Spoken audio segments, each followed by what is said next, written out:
Hey there folks, me again. Alright, this is going to be 3.5-VSEPR. That's how you kind of say that little acronym there. And that stands for Valence Shell Electron Pair Repulsion. So that's what we're going to talk about in this particular video. We're going to start out by talking just simply about the shapes of molecules. Yes, molecules actually have shapes and why that's important. The shape of a molecule actually will affect that particular molecule's reactivity and its behavior. So the way that this thing is organized, the way that it is structured will actually determine how it's going to react with other things, how it's going to freeze, how it's going to melt, and it's going to give us some really good indications about the particular reactivity of that molecule. And the shape depends on a couple of factors. These include really three things. Atoms forming the bonds, so what atoms are involved, the distance of those bonds, and then finally the angles of those bonds. So all three of those things affect the shape of the molecule. VSEPR is kind of going to focus mainly on that third point there, the bond angles. That's the important one. So we've got to go over a couple of definitions, a couple of terms before we move on. In a molecule, some of the valence electrons are shared between atoms to form covalent bonds. And we've been doing this with our Lewis structures. And we call these things bonded electrons. So the red arrow is kind of misleadingly pointing to the bonded electrons here. It should probably be pointing more towards like these guys. Those are our bonded electrons, right? They're there, right there. Okay, bonded electrons. All right.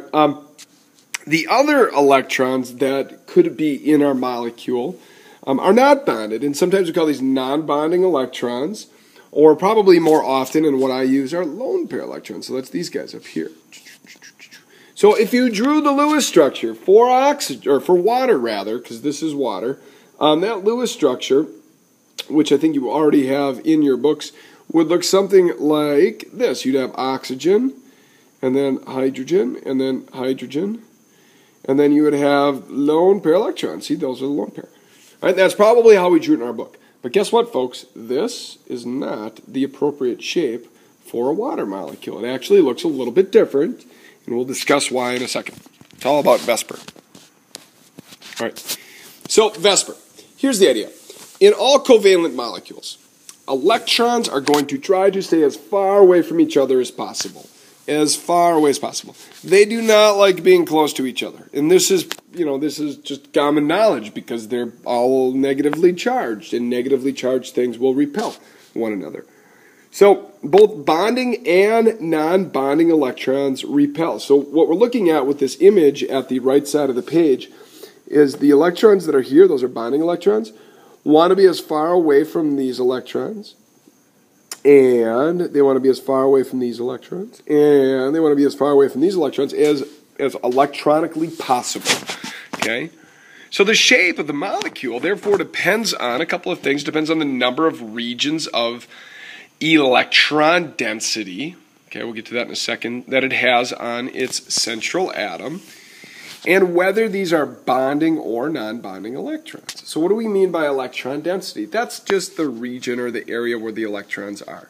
So for instance, this particular molecule has what? 4 regions of electron density. See that?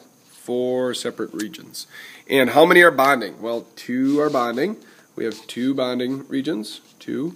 And how many are non-bonding? Oh, we have 2 non-bonding regions as well. So those are the things.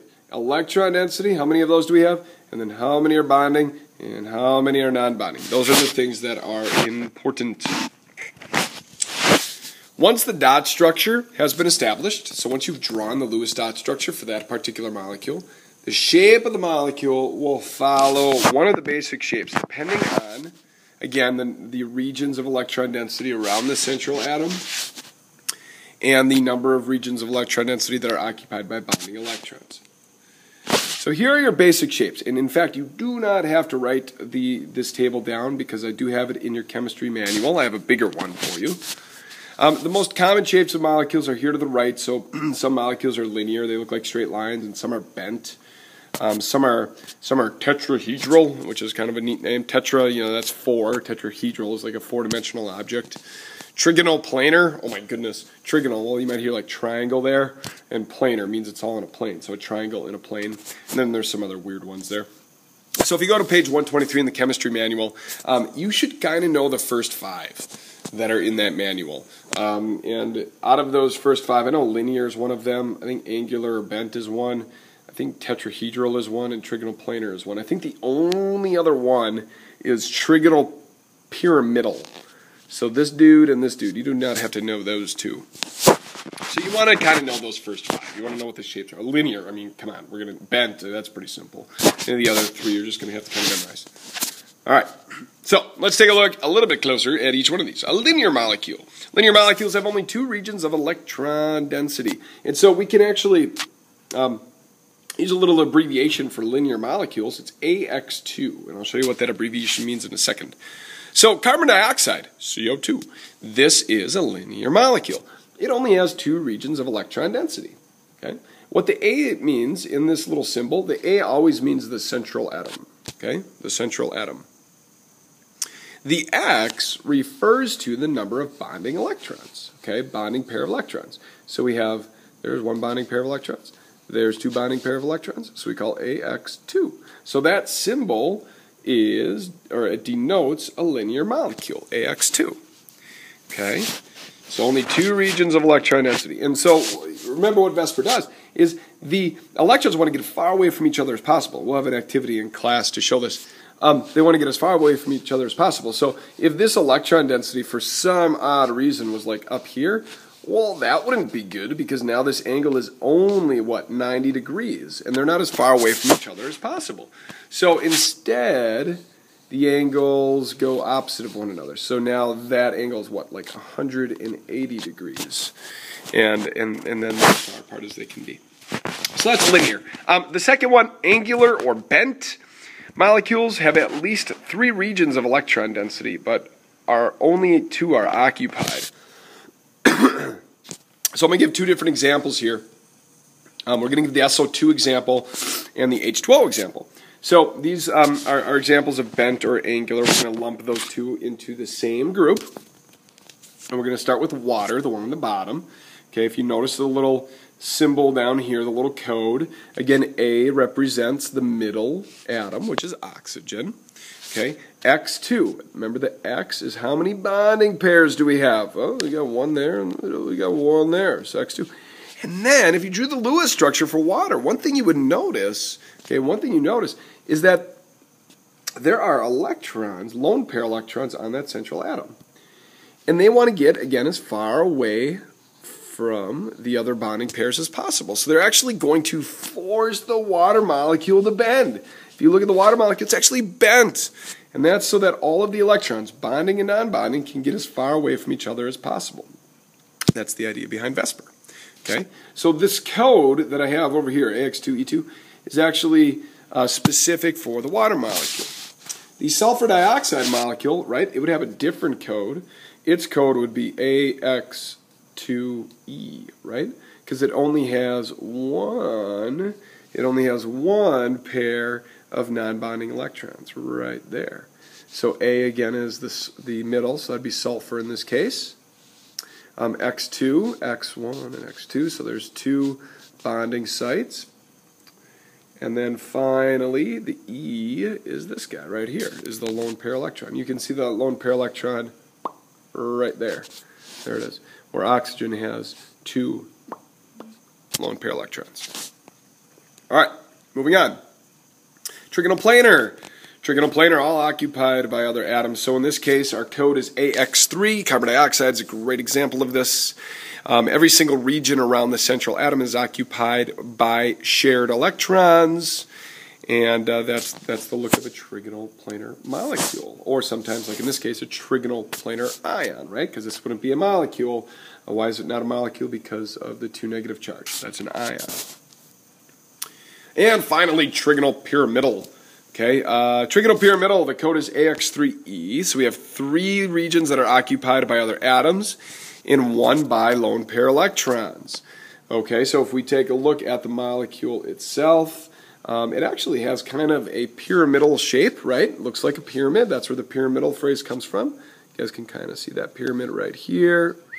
Okay, there's your pyramidal shape. But it really only has 3 regions where there are actually elements. So 1, 2, 3. So if you just look at the molecule itself, it only looks like a triangle shape. The electrons up here give it the pyramid effect. And those electrons up on top are the ones that pull or push the hydrogen atoms down. Okay, they push the hydrogen atoms down. So this is trigonal pyramidal. So again, the nitrogen in the middle is the A. Okay, the X3, 1, 2, 3. And then finally that E right there is represented by the E there. So you know AX3E means you got 3 bonding electrons, 1 non-bonding pair. All right, I do have one more. Tetrahedral is my last one. So tetrahedral molecules have 4 regions of electron density around them, and they're all occupied by other atoms. And this is the great example, methane, which is the gas that comes out of the Bunsen burners before you light them. And this is carbon. Carbon has 4 hydrogens around the outside, so the code is AX4. And as you'll notice, again, what's happening, we want the atoms to be as far away from each other as possible. So if you, and we'll draw these in class, we'll actually build them with molecular model kits. You will notice that this hydrogen is actually coming out of the page at you. Okay, it's coming towards you. Whereas these hydrogens, I'm going to do those in a different color. Let's do them in yellow. These hydrogens right here are actually going back into the page. So you're going to notice when we build these things, we're going to use gumdrops to do that, that the shape that they take actually does amplify or make the angles between the atoms as great as possible. Okay, that's VSEPR.